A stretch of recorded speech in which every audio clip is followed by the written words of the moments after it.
Hello my dear students, how are you? I think you are so well by the grace of Allah. Today I am here, your English teacher Muhammad Salihuddin, senior teacher of Dhaka Shikhabullah School and College, to take a class about English second paper, English grammar, the topic right form of verbs. My dear students, you are the students of class 6. We have already taken 3 classes of right form of verbs. Today we like to discuss about more rules of right form of verbs. My dear students, today I like to discuss about 3 rules of right form of verbs. We have already discussed about 7 rules of right form of verbs. I think you have practiced the rules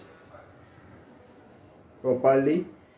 But today we like to discuss new 3 rules.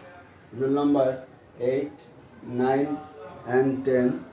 In my last classes of right form of verbs, I have discussed 7 rules. Today I like to discuss rule 8, 9 and 10. Dear students, take preparation with your pen and khata and be attentive to my lecture. Dear students, rule number 8, 9 and 10 today is our topic. You know well that it is English second paper, question number 6, right form of verbs topic. And in this topic, you know well that you will be given a passage, and in the passage there will be some verbs in the brackets. You have to make the correct form of verbs.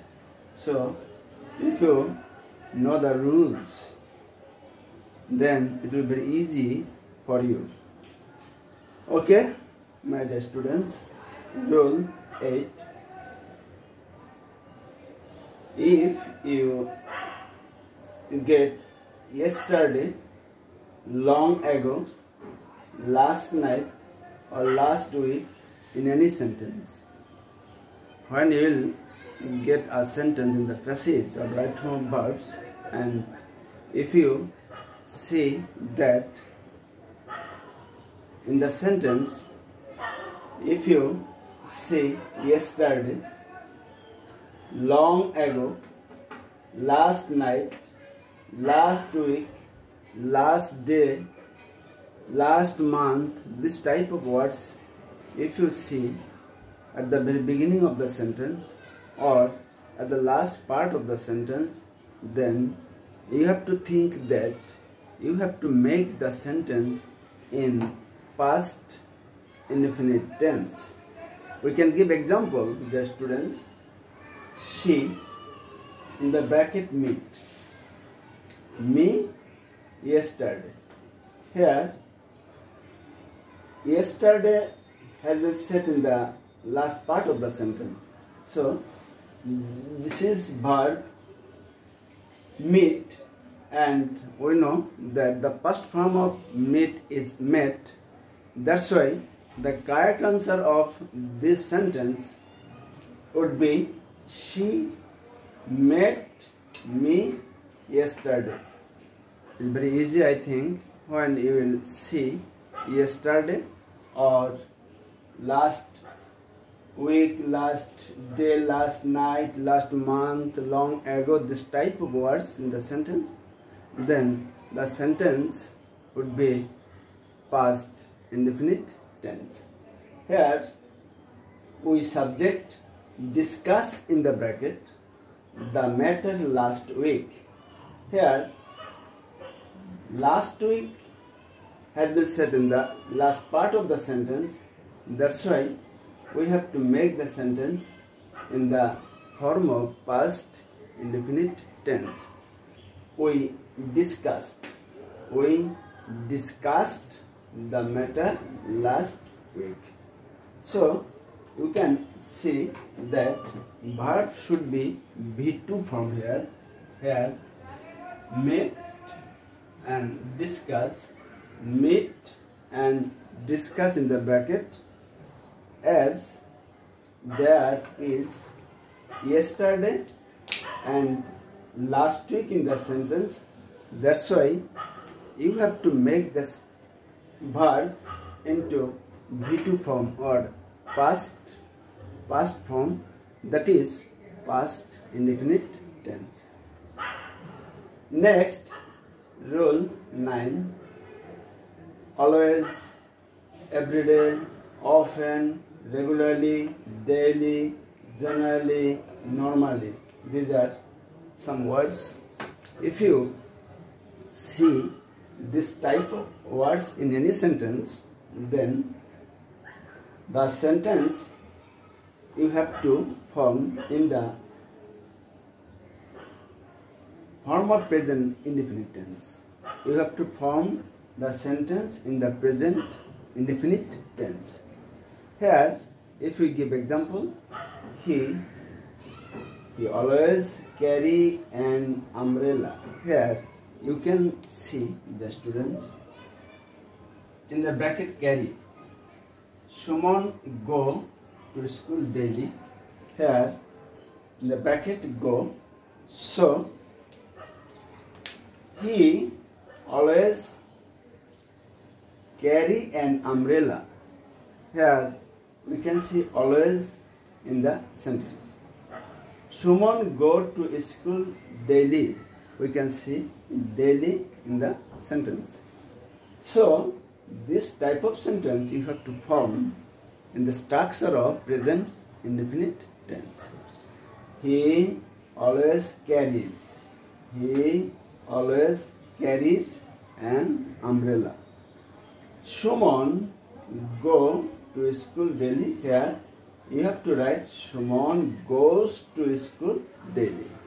So I think you have to remember this type of words: always, everyday, often, regularly, daily, generally, and also normally.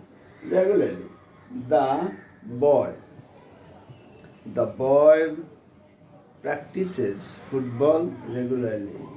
The boy practices football regularly. Or the boys practice football daily. This type of sentence you have to form in the structure of present indefinite tense. Next, the students, rule 10. You can see here, every is one of any, everyone someone, anything nothing, no. You have to remember this type of words, and if you see this type of words at the very beginning of any sentence, then you have to think that the subject would be considered as singular, not plural. You have to remember these words: every, is, one of, any, everyone or everybody, someone, anything, nothing, and also no. You have to remember this type of words, and when you will see this type of words in the very beginning of a sentence, then you have to consider the subject as singular form. We can give example here. Nothing be useless on earth. Here in the bracket we can see be. One of the boys be. Here most of the students think that the boys, here the boys subject plural.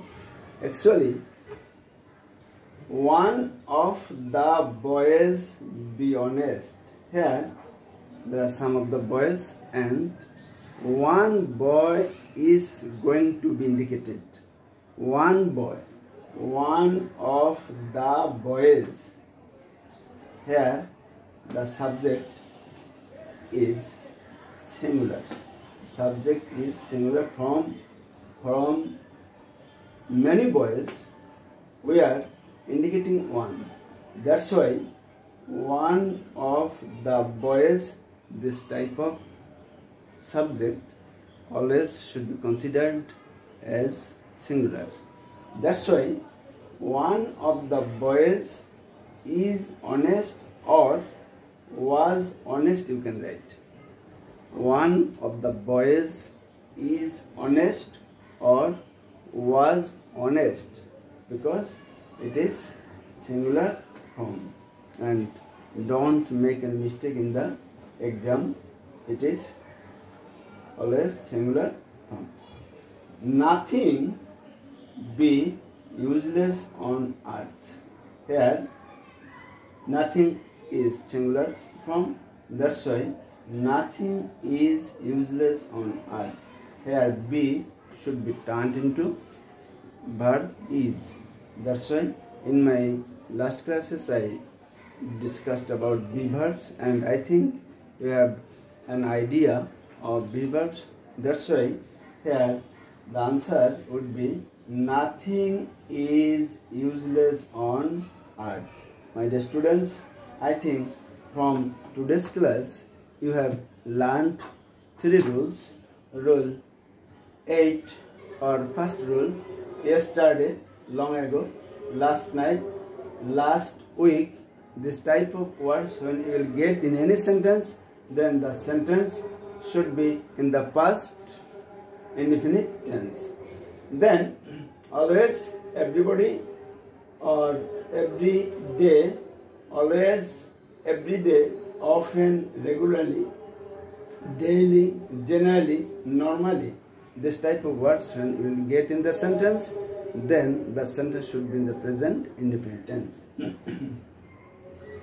And last, today, our rule 10, every is one of any, everyone, someone, anything, nothing or no. This type of words if you get in any sentence, then it should be considered as singular form.